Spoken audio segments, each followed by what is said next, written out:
Greetings, peace, grace, and healing to you all, brothers and sisters in Christ. This is Father Tulanis Kosana. Today is the 13th Sunday of Ordinary Time, and our first reading is from the second book of Kings, chapter 4, verses 8 to 11 and 14 to 16. Our responsorial psalm is from Psalm 89. Our second reading is from the letter to the Romans, chapter 6, verses 3 to 4 and 8 to 11. And our gospel today is from Matthew, chapter 10, verses 37 to 42. Based on these readings, especially the first reading and the gospel, our theme today will focus on the importance of giving and of being grateful. Giving and gratefulness. When I was studying in Italy from 2013 to 2017, I used to be touched by how well people treated their elders in public transports. Whenever an elderly person entered a bus or a train, and there was no empty seat available for them, younger people would always leave their chairs and allow the elders to sit. In my 4 years of studies there, I have never even once seen any elderly person standing while younger people were seated, unless the elder just chose to stand. This touched me so much because it reminded me of where we come from as Africans. For us as Africans, kindness and respect were part of who we are. There were virtues that flowed naturally from us. For instance, whenever you saw people struggling to push a car, trying to kickstart it, you did not wait to be asked for help. It came naturally to want to help. Whenever, for instance, you saw an elderly person struggling to carry a heavy load, it came naturally to want to help them. Whenever again we gathered together as people and you had something to eat, it came naturally to want to share it with them.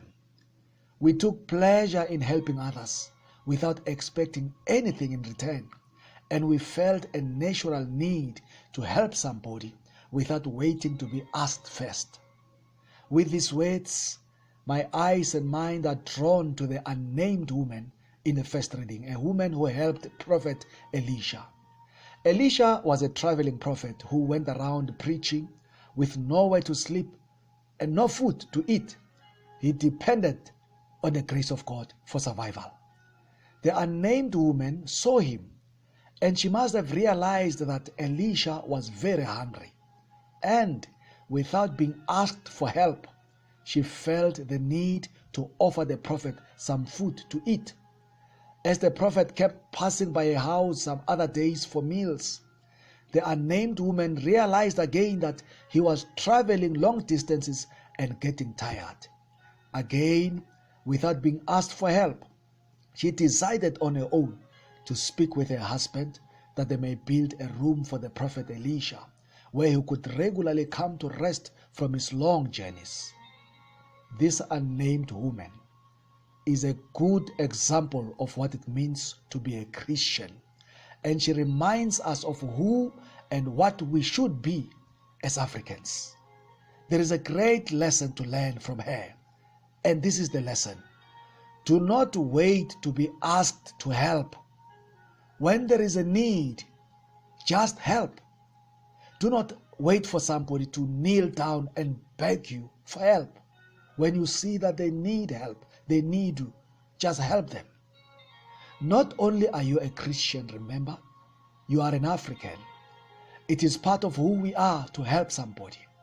When there is a funeral next door, for instance, it is natural for us to just help. We do not wait for our neighbors to ask us to help them. It comes naturally to want to help. It is so unchristian and so un-African to be indifferent to people who are suffering and are poor. One of my favorite texts in the New Testament is from Luke chapter 7, verses 11 to 15. In that text, it is written that Jesus saw a widow going to bury his only son. And verse 13 says that when Jesus saw her, he was so moved with compassion that he, on his own, decided to raise the dead child to life. Like the unnamed woman, Jesus did not wait to be asked for help. He saw the need and offered himself to help. In this time of coronavirus, people are suffering.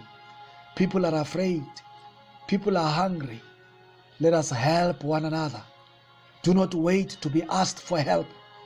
Whenever you see the need, just offer your help. This is a Christian thing to do. This is an African thing to do. It is not just about money. It is not just always having to give money. Sometimes it is also about being there for each other, about comforting each other, praying for each other. Whatever help and support you are able to give it. Do not wait for somebody to ask you. Listen to your conscience. That inner voice that tells you to help, obey it. That inner voice is God's voice. It is a voice of the Holy Spirit reminding you to be who you are as a Christian and an African.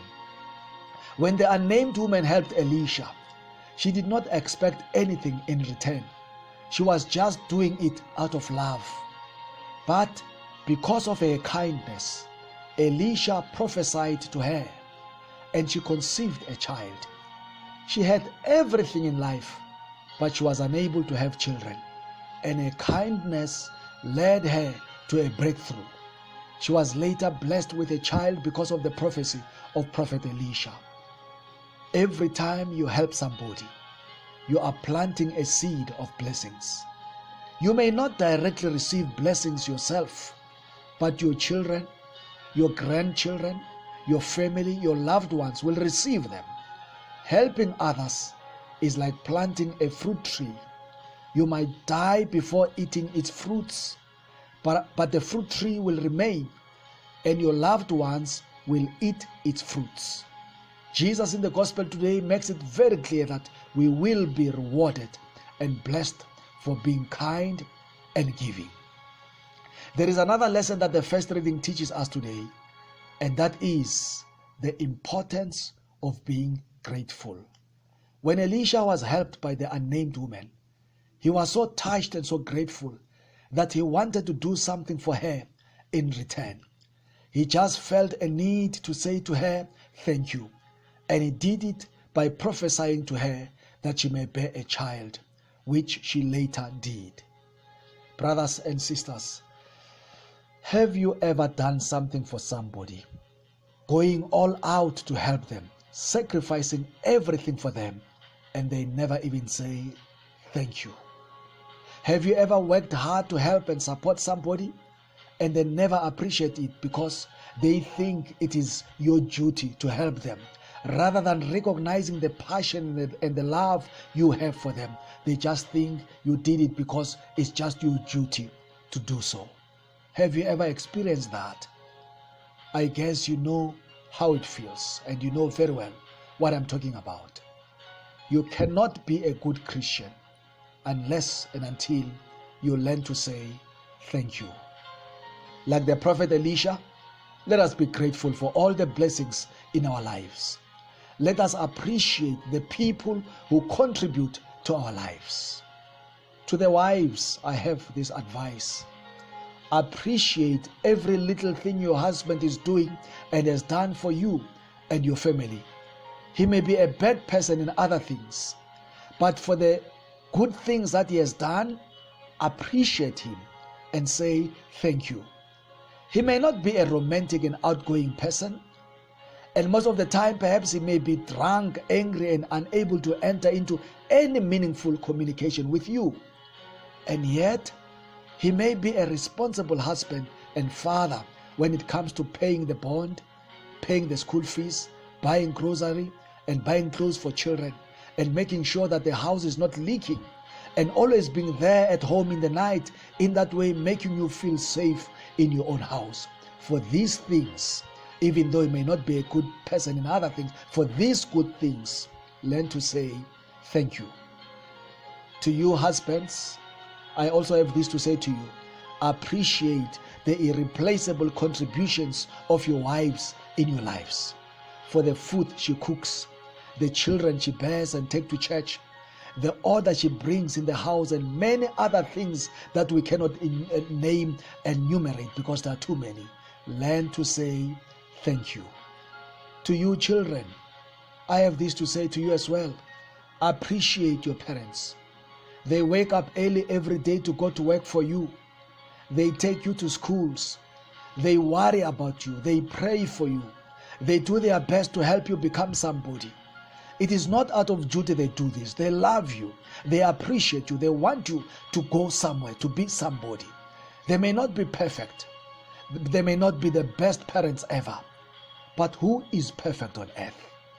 Who is without fault on earth? Your parents are not angels. They are ordinary human beings. You will soon realize that what you have in them, many children do not have. Appreciate your parents. Learn to say to them, thank you, I love you. Those who are leaders at work, those who are successful, and those who are high in life, appreciate your subordinates and the people who supported you in life. You would not have been where you are without the help and support of somebody. You are who you are today because of them. Elisha is one of the powerful prophets in the Bible. He preached with authority and he performed miracles. We know his name. He is called Elisha. But somebody, a woman, helped him with food so that he could have strength to preach. And he provided him with a house so that he could rest and be refreshed for the next journey.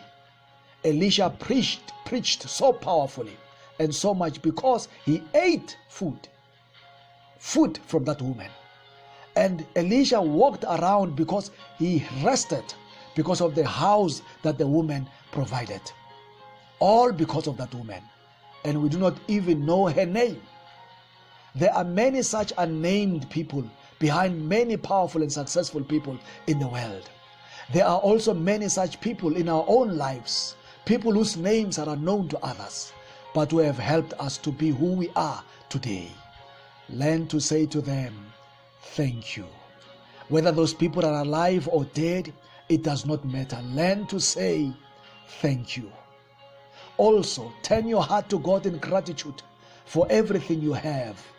Thank God for your partner, for your family, for your children, for your neighbors, friends, colleagues. Somebody out there has none of these things. Learn to say to God, thank you. Be grateful for the job you have, the salary you receive, the house you own, the car, the clothes, the food on your table. Somebody out there has none of these things. Learn to say thank you. Be grateful for the gift of life, for the eyes you have, the hands, the legs, the ears, the ability to speak. Somebody out there does not have these things. Help somebody. Do not wait to be asked for help. Whenever you see the need, offer yourself to help. You yourself be grateful for every little help you receive from others. Appreciate even those unnamed people who made us who we are. Above all, thank God your Creator for the gift of life and every part of your body. Never begin a day without saying thank you. Never end any day without saying thank you, and thank you.